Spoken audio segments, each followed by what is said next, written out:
With just hours to go until the Eurovision final, Liverpool is poised to put on quite a show. Are you ready for the Eurovision final? 160 million people are expected to watch worldwide. The UK's entrant Mae Muller says she's keeping her nerves in check. They're all really beautiful, amazing experiences, so I'm going to look at it in a positive way. Also tonight, Eurovision fans have been among those battling with yet another rail strike. The Tory party turns on itself over who's to blame for local election losses, and behind the scenes with William and Kate, what it was like getting ready for the coronation.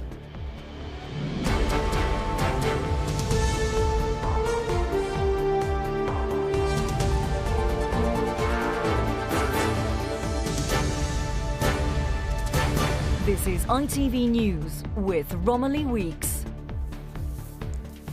Good evening. Months of planning and preparation are finally coming to a climax tonight as the Eurovision Song Contest Grand Final takes place in Liverpool. Fans have flocked to the city, despite a rail strike, to relish the annual celebration of music and flamboyance. Hundreds of Ukrainian refugees will be guests of honour, and Liverpool is decked out in Ukraine's colours of yellow and blue in support of the country that should be hosting the event. Our arts editor Nina Nanar is there and sent this report. Are you ready for the Eurovision final? And we're off. Liverpool's fan village has been buzzing all week. Tonight it's packed for the grand final.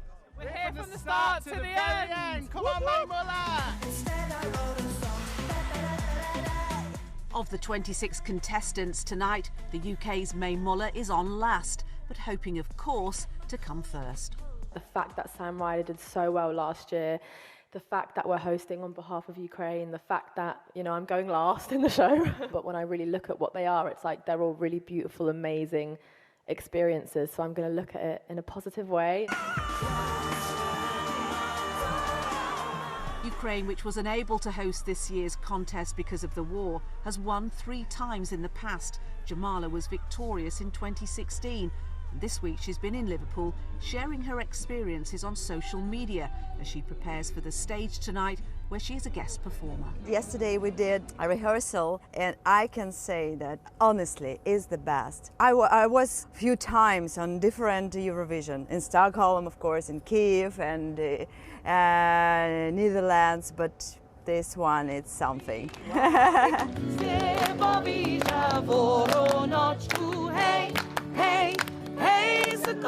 Since the war in Ukraine began, this region's Ukrainian population has grown.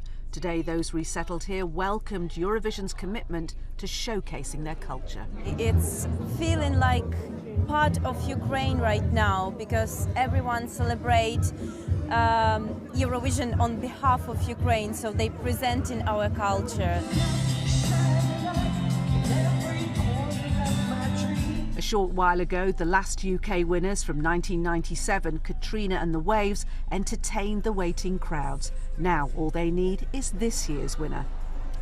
You know, look at these absolutely phenomenal scenes down here at the fan village. It's incredible. This afternoon they've been entertained by some songs from past UK contestants. Thousands of people are actually streaming in continually. It's not just here that people can watch the Eurovision Song Contest.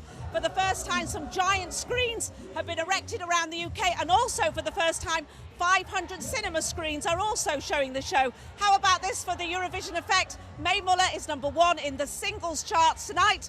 Will she be #1 here later on? We'll find out. Nina from a sunny Liverpool, thank you.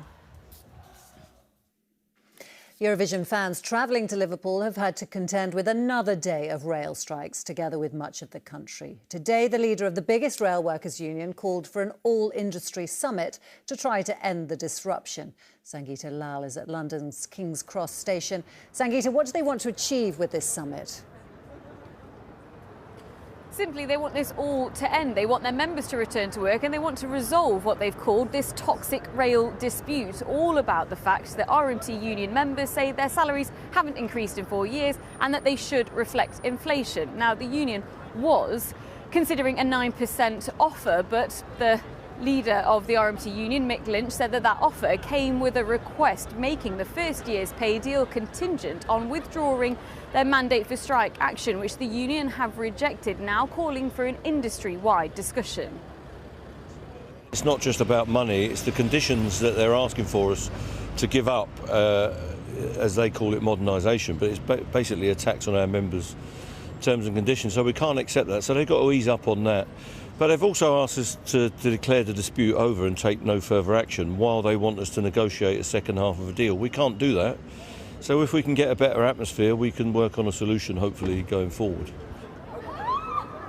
So they're now calling for an industry summit involving employers, unions, the government to try and resolve this and stop the chaos which has impacted people travelling to Liverpool today for the Eurovision Song Contest and could lead to more chaos as the RMT union has been given another 6-month mandate for strike action.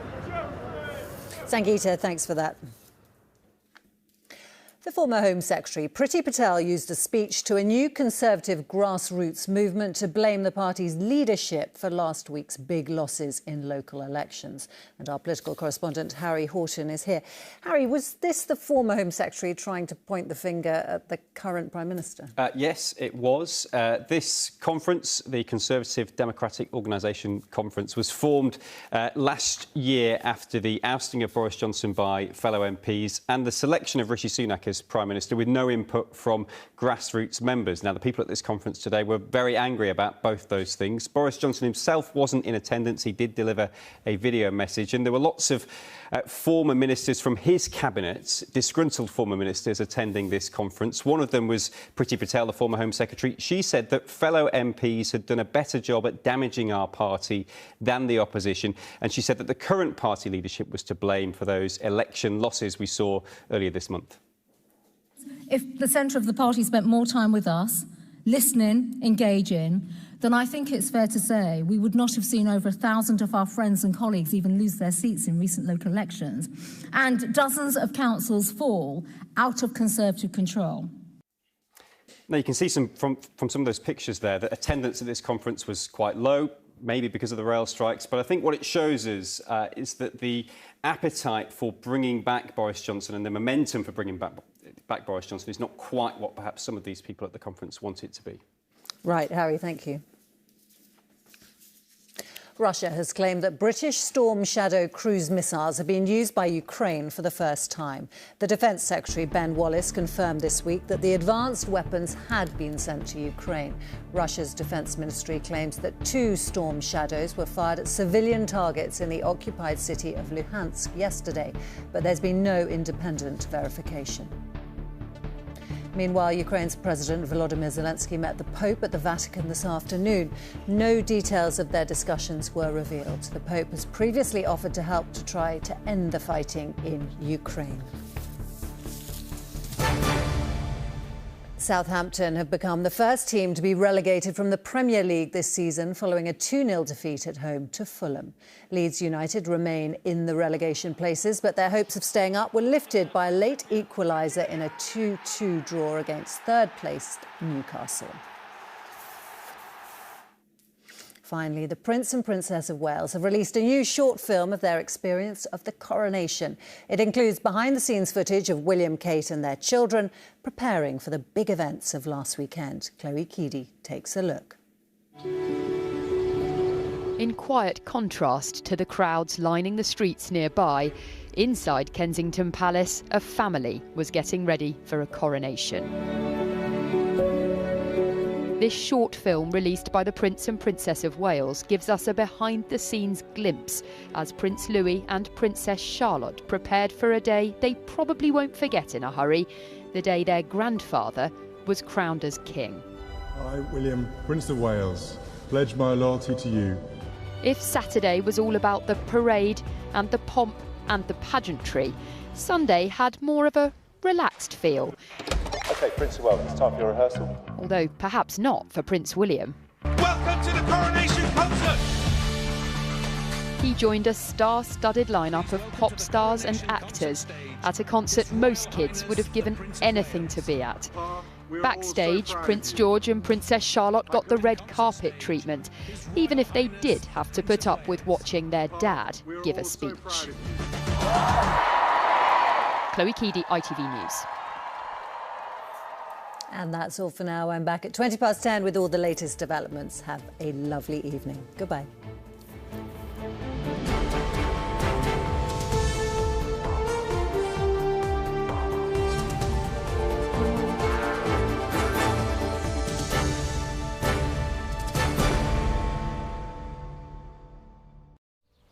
First thing today will be lovely and warm, and by breakfast time, it could be on the sunny side. Heinz tomato ketchup, no added sugar and salt, sponsors ITV National Weather. Hello again. Hope you've all had a lovely Saturday so far. Well, for most of us, the weather has been pretty lovely across the UK throughout today. Got clear skies holding on for a time as we move through this evening and tonight. Although later, we'll start seeing more of that low cloud creeping in off the North Sea, and it will be spreading its way westwards. And then further west, where we have the clear skies, some mist and fog patches forming too. And then by the end of the night, also got a frontal system working its way into Northern Ireland and northwest Scotland, bringing cloud and outbreaks of rain. So here, quite a grey, wet start today first thing. This frontal system steadily working its way south and eastwards, but ahead of it, give or take 1 or 2 showers. Most of us are looking at another fine and dry day, bright or sunny spells. And once again, it's going to be feeling rather warm out there. Highs of 22 degrees. 22 is 72 in Fahrenheit. We can see it's much fresher behind that system across parts of Scotland. Highs there around 13 or 14 degrees. Bye-bye for now. Heinz tomato ketchup, no added sugar and salt, sponsors ITV National Weather.